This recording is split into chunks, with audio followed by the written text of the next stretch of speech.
Iran के साथ America की जंग भयानक मोड़ पर है। अब कभी भी कुछ भी हो सकता है, क्योंकि अब डोनाल्ड ट्रंप की सेना ने वो कर दिया है जिसके खतरे से पूरा मिडिल ईस्ट अब तक थर थर कांप रहा था। इसके लिए ईरान ने पहले आगाह भी किया था, लेकिन इन सबके बावजूद अमेरिकी सेना ने ईरान के खर्ग द्वीप पर भयानक हमला कर दिया है। खर्ग द्वीप को ईरान का दिल कहा जाता है, जिस पर अमेरिकी सेना ने जानलेवा प्रहार किया है। इस रिपोर्ट में जानेंगे कि खर्ग द्वीप को ईरान का दिल क्यों कहते हैं, इस एक द्वीप पर हमले से कैसे पूरे ईरान की तबाही और आर्थिक बर्बादी तय कर दी है। क्या ईरान अब आर या पार कर देगा? अब क्या करने वाला है ईरान? क्या खर्ग पर कब्जे के लिए ही ट्रंप ने ईरान को जबरन इस युद्ध में घसीट लिया था? ईरान के साथ इजराइल और अमेरिका के भीषण युद्ध की हकीकत आज हम आपको बताने जा रहे हैं। अमेरिका ने ईरान के खर्ग आइलैंड पर भीषण हमला कर दिया है। अमेरिकी सेना ने यहां पर इतनी भीषण बमबारी की है कि पूरा खर्ग आइलैंड धुएं के काले गुबार से भर गया।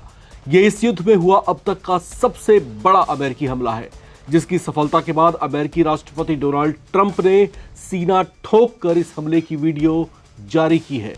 लेकिन कहीं अब अमेरिका को सीना ठोकने की जगह सीना पीटने की नौबत ना आ जाए, क्योंकि ईरान के सुप्रीम लीडर मुज्तबा खामेनेई ने पहले ही आगाह किया था, जबकि ईरान की संसद के अध्यक्ष मोहम्मद बागेर गलीबाफ ने भी चेतावनी दी थी कि अमेरिका या इजराइल ईरान के किसी भी आइलैंड पर हाथ डालने की जुर्रत ना करे, वरना अंजाम ऐसा हो सकता है कि उनकी आने वाली कई नस्लें इस गलती को याद करती रहेंगी।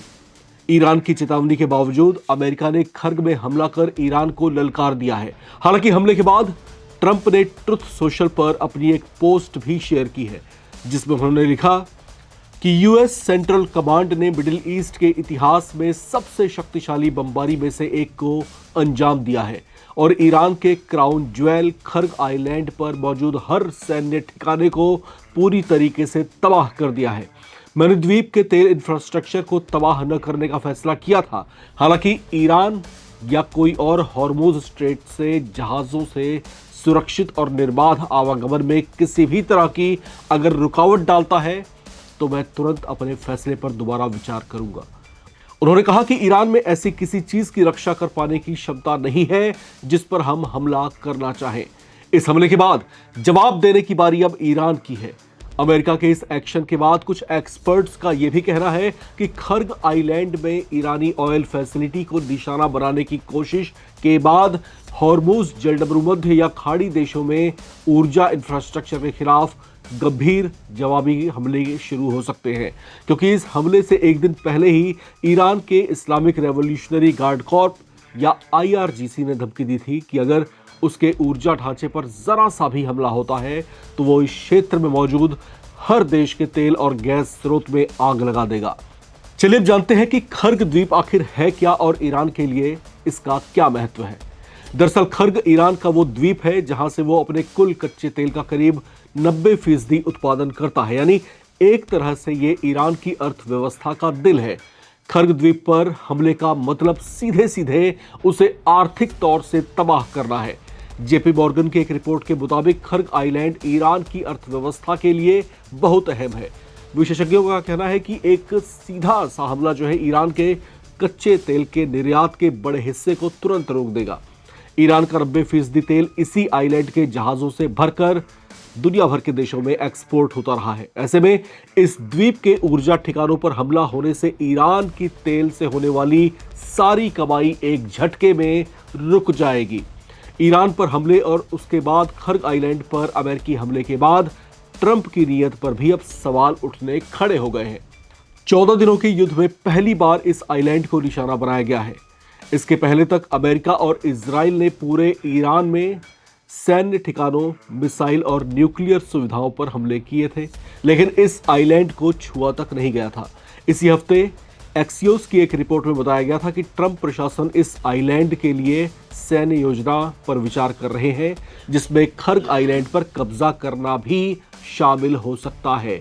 इसके बाद ही चर्चाएं जोर पकड़ रही हैं कि ट्रंप की नजर ईरान के खर्ग द्वीप पर कब्जा करने की हो सकती है, जहां से वो 90% तेल का उत्पादन करता रहा है। तो क्या ट्रंप के तेल के इस खेल का भंडा फूट चुका है? क्या इसी वजह से उन्होंने ईरान पर हमले किए और जिसके लिए ये बहाना बनाया कि ईरान चोरी छुपे सैन्य परमाणु कार्यक्रम पर काम कर रहा है, जो आज तक अमेरिका कभी सिद्ध ही नहीं कर पाया। अमेरिका और ईरान के बीच जंग और भीषण हो गई है। ईरान, जो अब तक मिडिल ईस्ट के देशों में मौजूद अमेरिकी सैन्य बेस पर कहर बनकर भयानक बमबारी कर रहा था, उसे रोकने के लिए अमेरिकी सेना खतरनाक तैयारियों के साथ मैदान में कूद पड़ी है। अमेरिका ने अपने B-2 स्टील्थ बॉम्बर को ईरान की ओर रवाना कर दिया है। ये वही B-2 बॉम्बर है जो तकरीबन 1 साल पहले ईरान के 3 न्यूक्लियर साइट्स नतांज, इस्फहान और फोर्डो पर भीषण बमबारी कर उसे दहला चुका है। वो B-2 बॉम्बर एक बार फिर से ईरान में कहर ढाने जा रहा है। इसके अलावा अमेरिका ने एक और वॉरशिप ईरान की ओर रवाना किया है। USS त्रिपोली अमेरिकी सेना का बेहद खतरनाक और जबरदस्त युद्ध क्षमताओं से लैस वॉरशिप है, जिसकी मूवमेंट साफ साफ इस बात का संकेत है कि अमेरिका ईरान के खिलाफ अब कुछ बड़ा करने जा रहा है। USS त्रिपोली के साथ अमेरिका ने 2500 खतरनाक मरीन कमांडोज भी वॉर जोन में भेजे हैं। लिहाजा हवा और पानी में भयंकर युद्ध की शुरुआत अब हो सकती है, जिससे निपटने के लिए ईरान भी आस्तीन चढ़ाकर तैयार दिखाई दे रहा है। ऐसा लग रहा है जैसे मिडिल ईस्ट की ये जंग अब और भयानक हो सकती है। ऐसा भी लग रहा है जैसे ईरान को इस लड़ाई में हॉर्मुज जलडमरू मध्य से भी हाथ धोना पड़ सकता है, जहां पर पहले ही जंग जारी है और मिसाइल और ड्रोनों से भीषण हमले किए जा रहे हैं। इस क्षेत्र में जंग की वजह से भारी तनाव है, जिससे कच्चे तेल की सप्लाई बाधित हो रही है। हॉर्मुज जलडमरू मध्य वो समुद्री जलमार्ग है जहां से पूरी दुनिया को 20% से ज्यादा कच्चे तेल की सप्लाई की जाती है। युद्ध की वजह से डरे सहमे मिडिल ईस्ट के सऊदी अरब, कतर, कुवैत, संयुक्त अरब अमीरात जैसे देशों ने हॉर्मुज के रास्ते कच्चे तेल की सप्लाई लगभग बंद कर दी है, जबकि जंग के खतरों के बीच अपने कच्चे तेल का उत्पादन भी काफी हद तक घटा दिया है, जिसका वैश्विक असर दिखाई देने लगा है।